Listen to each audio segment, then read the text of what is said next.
Hello guys, हमारे animation channel पे आप लोगों का स्वागत है। आज हम आ गए हैं सोलो लेवलिंग का एपिसोड नंबर 2 के साथ।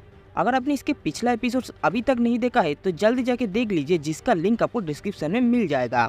तो एपिसोड की शुरुआत में जिन्वो देखता है कि उस स्टैचू की हमले से कैप्टन का एक हाथ कट चुका है, जिसे देख जिन्वो जल्दी से उस पर पट्टी बांधने लगता है। कैप्टन को तभी पत्थर पे लिखे हुए नियम याद आते हैं। पहला नियम गॉड की पूजा करनी चाहिए, दूसरा नियम गॉड की तारीफ करनी चाहिए, फिर तीसरा नियम गॉड पर यकीन करना चाहिए। जो लोग इन नियमों को मानेगा सिर्फ वही लोग बाहर जा सकते हैं। जिनको समझ गया था कि जो सबसे बड़ा स्टैचू है वही गॉड होगा। दूसरी तरफ हम सोंगी नाम का एक लड़की को देखते हैं, जो कि हाल ही में हंटर एसोसिएशन में ज्वाइन किया था। और ये लड़की जिन्वो की सिस्टर जिना की दोस्त है। वो जिना से पूछते कि उसका भाई भी एक हंटर है ना, जिस पर जिना बताती है कि उसका भाई एक ई रैंक हंटर है, जो कि हर मिशन पे एक घायल हो जाता है।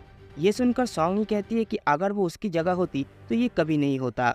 इधर दूसरी तरफ पोर्टल के अंदर एक और हंटर वहां से भागने की कोशिश करता है, लेकिन वो गॉड स्टैचू उसे भी जलाकर राख बना देता है। ये देखकर हंटर्स और भी ज्यादा डर जाते हैं। तभी जिन्वो को पत्थर पे लिखे हुए इंस्ट्रक्शन याद आते हैं। वो समझ जाता है कि ये नियम इस टेम्पल का है। जिन्वो अब खड़ा हो जाता है और उस स्टैचू के सामने अपना सिर झुकाता है, जिससे वो स्टैचू जिन्वो को नहीं मारता। जिन्वो बाकी सबको भी उस स्टैचू के सामने अपने सर झुकाने को बोलता है, जिससे वो स्टैचू किसी को भी नहीं मारेगा। गॉड की पूजा करने का मतलब भी उसके सामने सिर झुकाना है। अब सभी हंटर्स जिन्वो की बात मानते हैं, जिसे देख वो गॉड स्टैचू मुस्कुराने लगता है। ये देख सभी को लगता है कि अब उन्हें कुछ नहीं होगा, तो वो सभी खड़े हो जाते हैं। लेकिन तभी वो गॉड स्टैचू भी खड़ा हो जाता है और हंटर्स को कुचलने के लिए उनकी तरफ बढ़ने लगता है। जिन्वो कहता है कि उन्हें अब दूसरा नियम भी पूरा करना होगा, यानी गॉड की तारीफ करना होगा। अब एक हंटर आगे आकर कहता है कि उसे गॉड की पूजा करना आता है, और वो वहीं पर बैठकर गॉड की तारीफ करने लगता है। लेकिन ये सही वर्ड्स नहीं थे, तो गॉड स्टैचू उस हंटर को अपने पैरों के नीचे कुचलकर मार देता है। इसके बाद वो एक लड़की को भी कुचलकर मार देता है। अब सभी लोग अपनी जान बचाने के लिए इधर उधर भागने लगते हैं। पार्क नाम का एक हंटर सोचता है कि उसे यहाँ पर नहीं मरना, क्योंकि उसके बीवी और बच्चे घर पे उसका इंतजार कर रहे थे।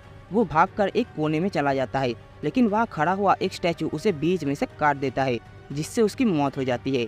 जिन्वो को समझ नहीं आ रहा था कि वो इस शैतान का तारीफ आकर किस तरह से करे, लेकिन वो हार नहीं मान सकता, इसीलिए वो आसपास क्लू ढूंढने लगता है। तभी वो नोटिस करता है कि कोने में जो स्टैचू खड़े हैं उनके हाथों में किसी न किसी तरह का हथियार है, लेकिन कुछ ऐसे स्टैचू भी है जिनके हाथों में म्यूजिकल इंस्ट्रूमेंट है। जिन्वो अब कहता है कि सभी को उस इंस्ट्रूमेंट वाले स्टैचू के नीचे चलने के लिए। अब ये सुनकर कैप्टन एक इंस्ट्रूमेंट वाले स्टैचू के नीचे चला जाता है, जिसके बाद वो स्टैचू उस इंस्ट्रूमेंट को बजाने लगता है। दूसरे हंटर भी ऐसे ही करते हैं, जिससे वो लोग भी बच जाते हैं। जिन्वो अब जूही को लेकर एक ड्रम वाले स्टैचू के नीचे जाता है, लेकिन वो स्टैचू कोई रिएक्ट नहीं करता, जिसका मतलब एक स्टैचू के नीचे सिर्फ एक ही इंसान खड़ा हो सकता है। जिन्वो अब जूही को वहीं पे छोड़कर भागने लगता है। गॉड स्टैचू से बचने के चक्कर में वो गलत स्टैचू के नीचे जाकर खड़ा हो जाता है, जो कि उसे बुरी तरह घायल कर देता है। लेकिन जिन्वो किसी तरह से रेंगते हुए सही स्टैचू तक पहुंच जाता है, जिसके बाद वो स्टैचू भी अपना इंस्ट्रूमेंट बजाने लगता है। सबका म्यूजिक सुनकर गॉड स्टैचू भी अपना सिंहासन में जाकर बैठ जाता है। गॉड की तारीफ करने का मतलब भी यही था। अब जूही जल्दी से जिन्वो के पास पहुंचता है उसे हील करने के लिए। जूही देखता है कि जिन्वो का एक पैर कट चुका है। जूही अब जल्दी से अपना पावर यूज करके उसे हील करने लगता है, लेकिन इससे उसके खुद के शरीर का नुकसान होने लगता है। मिस्टर किम इन सब के लिए कैप्टन को जिम्मेदार ठहराता है, जबकि अंदर आने का फैसला वोट से तय हुआ था। लेकिन फिर भी कैप्टन अपना गलती मानकर जिम्मेदारी लेने के लिए तैयार हो जाता है। इसके बाद टेम्पल के बीच में एक प्लेटफॉर्म बन जाता है। जिन्वो इसे देखकर समझ गया था कि इस प्लेटफॉर्म पर गॉड को किसी जिंदा चीज की बलि देनी होगी, जिससे टेम्पल का तीसरा नियम पूरा होगा और ये लोग बाहर जा पाएंगे। किम अब कैप्टन के गर्दन पर तलवार रख के उसे ही बलि देने के लिए बोलता है। कैप्टन अब किम की बात मानकर आगे बढ़ता है, और जैसे ही वो मैजिक सर्कल के अंदर पहुंचता है वहाँ पर एक आग जलने लगती है। कैप्टन को कुछ भी समझ में नहीं आ रहा था। जिन्वो कहता है कि वो उस प्लेटफॉर्म को करीब से देखना चाहता है, तो दो हंटर्स उसे लेकर प्लेटफॉर्म के अंदर पहुंच जाता है, जिससे वहाँ पे 3 जगह और आग जलने लगती है। जिन्वो कैप्टन को पूछता है कि अगर वो लोग यहाँ पर इंतजार करे तो क्या उन्हें कोई बचाने आएगा, जिस पर कैप्टन बताता है कि उन्हें पोर्टल में आए 7 दिन हो चुके हैं, तो अब शायद ही उन्हें कोई बचाने आएगा। हम देखते हैं कि 7 दिनों के बाद पोर्टल्स पूरी तरह से खुल जाता है, जिसका मतलब वहाँ के मॉन्स्टर्स अब उस गेट से इंसानी दुनिया में आ सकते हैं। इसीलिए हंटर्स को 7 दिनों का टाइम लिमिट दिया जाता है मॉन्स्टर को मार के पोर्टल बंद करने के लिए। तो अगर ये लोग यहाँ पर हारते तो गॉड स्टैचू भी इंसानी दुनिया में आ जाएगा। दूसरी तरफ जिन्वो की बहन उसकी माँ से मिलने हॉस्पिटल जाती है। यहाँ हमें पता चलता है कि जिन्वो की माँ कोमा में है।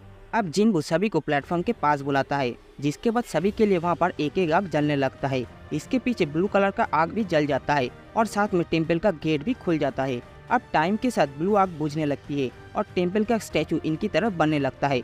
जिन्वू नोटिस करता है कि वो जिस भी स्टैचू की तरफ देखता है वो स्टैचू वहीं पर रुक जाता है। जिन्वू सबसे कहता है कि हर एक स्टैचू पर नज़र गड़ाए रख के, जिससे सभी स्टैचू एक जगह पर रुक जाएंगे।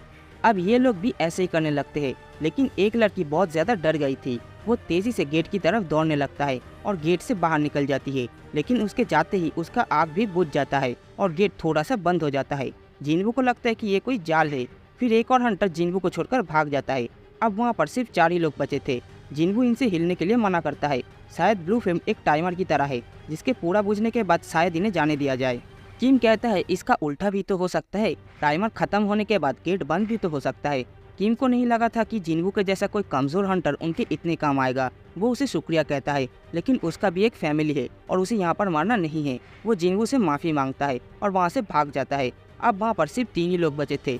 जिन्वू भी अब रोने लगता है। कैप्टन उनसे कहता है कि वो लोग यहाँ से चले जाए और वो खुद यहाँ पर रुक के अपना बलि देगा। वो अपने से कम उम्र के लोगों को मरने नहीं देना चाहता। वो जूही से कहती है कि वो जिन्वू को लेकर यहाँ से चली जाए, लेकिन जूही अपना पावर को ज़्यादा यूज़ कर लिया था, जिसकी वजह से वो अपना पैर नहीं हिला पा रहा था। ये देखकर जिन्वू कैप्टन से कहता है कि वो जूही को लेकर यहाँ से चली जाए, और वैसे भी उसका पैर तो कट चुका है तो वो अब चल भी नहीं पाएगा। जूही वहाँ पर जिन्वू के साथ रुकने के लिए जिद करता है, लेकिन कैप्टन उसकी गर्दन पे एक चॉप मार के उसे बेहोश कर देता है और उसे लेकर वहाँ से चला जाता है। अब वहाँ सिर्फ जिन्वू अकेला बचा था। वो वहाँ पर पड़ा हुआ एक तलवार उठाकर उन स्टैचू से लड़ने की कोशिश करता है, लेकिन वो सब स्टैचू जिन्वू को अपने हथियार से इधर उधर फेंकने लगते हैं, जिससे जिन्वू का एक हाथ भी कट जाता है। जिन्वू सोचता है कि सभी लोग दोगले होते हैं और सिर्फ खुद के बारे में सोचते हैं। उसका भी फैमिली है जो उसका इंतजार कर रहा है, पर सिर्फ वही यहाँ पर मरने वाला है।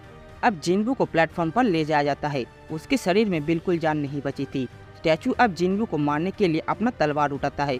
जिन्वू सोचता है कि वो मारना नहीं चाहता, काश उसे एक और मौका मिल जाता। और इसके साथ ही आखिरी ब्लू फ्लेम भी बुझ जाता है और अचानक ही हमें एक नोटिफिकेशन स्क्रीन दिखाई देता है, जिस पर लिखा था कि आप प्लेयर बनने के लिए क्वालिफाई हो गए हैं। आपका दिल 0.2 सेकेंड में धड़कना बंद हो जाएगा। अगर आप ये नहीं चाहते तो येस पर क्लिक करें। इसके बाद येस वाला बटन क्लिक हो जाता है और इसी के साथ ये वाली एपिसोड भी यहीं पर खत्म हो जाता है। तो दोस्तों, सोलो लेवलिंग का ये वाला एपिसोड आप लोगों को कैसा लगा कमेंट बॉक्स में जरूर बताना।